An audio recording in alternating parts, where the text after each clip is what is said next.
जोहार के सानाम को तेना वीडियो पे सगुन दाराम तेना वीडियो तबन नेला सानताड़ी पार्सी रे अनुरूम से वैशिष्ट्य लई तबन गालोचा थाले जला क्वेश्चन से बन मांग आ पुलेना कुकली सानताड़ी पार्सी रे अनुरूम से वैशिष्ट्य द चेत चेत ओना को दैका हते गालोच गोटाय में तेला सानताड़ी पार्सी सावहेदिया गखुड़िया परुखिया और खंद्रनिया को कथा लेकाते बाडाय ᱧᱟᱢ आकाना जे सानताड़ी पार्सी दो खेड़वारी पार्सी गुट रिया मिटांग दाड़ियान चंगा कना नोआ पार्सी गे ऑस्ट्रिक आर बांग आग्नेय होको मेता कना डॉक्टर ग्रियर्सन पार्सी खंदरन लेकाते बाडाय ᱧᱟᱢ आकाना जे नोआ पार्सी ते ररर हर दो बिहार झारखंड उड़ीसा पश्चिम बांग्ला करे मेना कोआ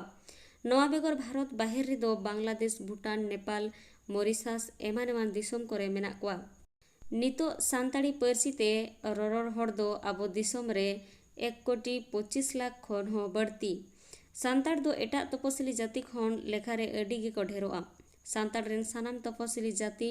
मुद खन सानताड़ा लेखा दो 40% लेका सानताड़ को दो आपड़े फुरगल पार्सी लाकचार सावहेद सेरवा चिकी मेना तकवा सानताड़ी पार्सी सावहेद नगाम रे 22 डिसेम्बर 2003 साल बाले माहा सोना दिनोन लेका उइहर तहेना चेदा से ओना दिन हिलो गे सानताड़ी पार्सी दो संविधान रेना इरल रेना थोक रे सेलेद लेना और संविधान रे 22तम पार्सी लेकाते माने ᱧᱟᱢ आकादा सानताड़ी पार्सी रे अनुरूम से वैशिष्ट्य सानताड़ी पार्सी रे हो आर को पार्सी लेका अनुरूम से वैशिष्ट्य दो मेना गया ओना को दो हुयो कना नोवा को सानताड़ी पार्सी दो अश्लिष्ट जुगातुक पार्सी कना जहां पार्सी रे सगै तेतेत से संबंध तत्व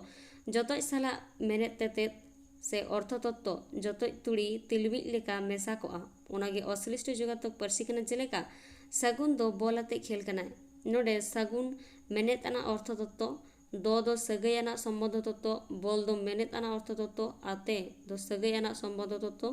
खेल दो मेनेत आना अर्थ तत्व और कनाय हो सगैयाना संबंध तत्व कना अश्लिष्ट जुगातुक समान अर्थ तत्व युक्त संबंध तत्व बारिया सानताड़ी पार्सी तो जतोय से प्रत्यय प्रधान पार्सी कना सानताड़ी पार्सी रे अयत रे जतोय सेलेद आन आयमा अयत गे नेल ᱧᱟᱢᱚᱜᱼᱟ जेलेका मयनाय सेनोग कना नवा अयत रे मयनाय साला अंतस्थ अप्रत्यय सेन साला अप्रत्यय और कान साला आ प्रत्यय सेलेद आकाना जेलेका मयना युक्त उई समान मयनाय सेन युक्त अ समान सेनो कान युक्त आ समान काना नोडे अयत रे उई और आ जतोय से प्रत्यय सेलेद आकाना सानताड़ी पार्सी रे दो कानवा गे प्रधान तहेना दिनम जीवन रे आबो को ताला रे रड़ रपड़ तो नोंकान मिद बार कथा कोबन व्यवहार दो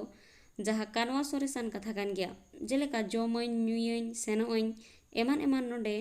जमई कथा रेना पूरा माने दो हुयो कना इन दाकाñ जमा उनका गे ᱧᱩᱭᱟᱹᱧ कथा रेना पूरा माने दो इन दा ᱧᱩᱭᱟᱹᱧ सानताड़ी पार्सी दो ग्लोटल चेक सेलेद आन पार्सी कना मोचा खन आड़ांग उडुक कते रहो मोचा दो चाहाब रगे तहेना ओनागे ग्लोटल चेक सेलेद आन पार्सी कना जेलेका दा रा मा एमान एमान सानताड़ी पार्सी अयत बेनाव रे जीवियन और बिन जीवियन हटिङोआ जेलेका अकोय कनाय नोआ दो जीवी को बेड़ा रे लयगोआ और ओका कना नोआ कथा दो बिन जीवियन बेड़ा रे रड़ोआ सानताड़ी पार्सी नेलोआ आकोते जहाय ठाव को बदला उनकान बिन जीवियन बस्तु से बोंगा को हो बिन जीवियन रे को लेखा चांदोय मार्सालेदा बेड़ाय हसुरो कना राबांग सेनो कना सितुंग हिजुक कना एमान एमान सानताड़ी पार्सी रेना अयत रे दो मुतन रेना जानांग रूप बदलो रेहो ओना रेया कानवा रूप दो बांग बदलोआ जेलेका कोड़ा जानांग रे सगुन चला कनाय कुड़ी जानांग रे कुनमी चला कनाय नितो हिंदी पार्सी ते बन नेला कोड़ा जनांग रे सगुन चल रहा है कुड़ी जनांग रे कुनमी चल रही है नोआ किन दैक रे नेलेना जे सानताड़ी पार्सी रेना मुतर रेना जनांग रूप बदल आकान रे हो कानवा रूप दो बांग बदल आकाना मेनखान हिंदी पार्सी रे दो मुतर रेना जनांग रूप बदल सावसावते ओना रे कानवा रूप हो बदल आकाना सानताड़ी पार्सी दो